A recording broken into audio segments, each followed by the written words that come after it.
Have you ever felt this way too?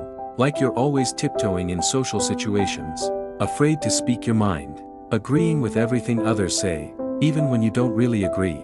You're scared of awkward silence, scared of being disliked, even more scared they'll say you're weird behind your back. So you learn not to interrupt, not to express. Every word gets rehearsed in your head, not because you're slow, but because you're constantly double-checking. Will I be disliked if I say this? You're not naturally socially anxious. You were just taught early on, don't cause trouble, don't be too much, be obedient, that's how you stay safe. So you became more obedient, more cautious, until one day, you couldn't even hear your own voice anymore. You're not weak, you were just scared.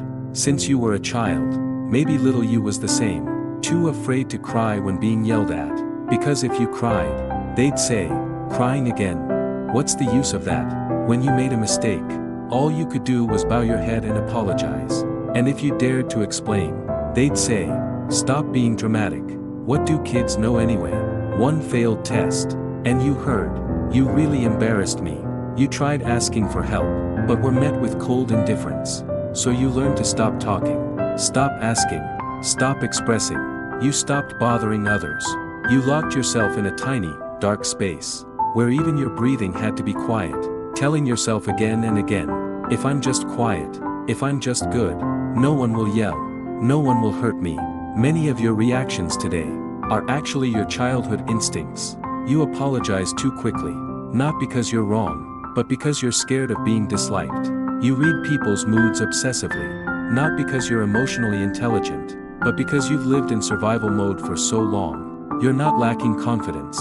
You just know too well what happens.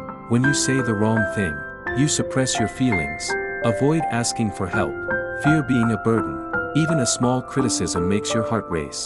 Your hands shake, your words fall apart. People only see who you are now. They don't know how many times you had to bend yourself just to avoid being abandoned. You're not fragile.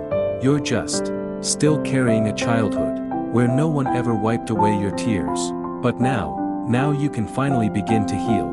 Not by forcing yourself to stay strong, not by faking a smile and pretending everything's fine, but by reaching out and holding that younger version of you, the one who's been waiting in the dark.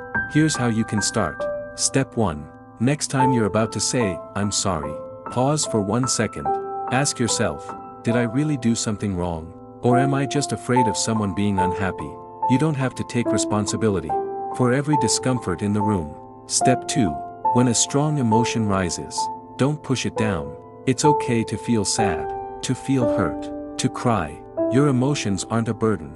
They're signals. They're trying to say, you're hurting, you need care. Step 3. Practice saying a small,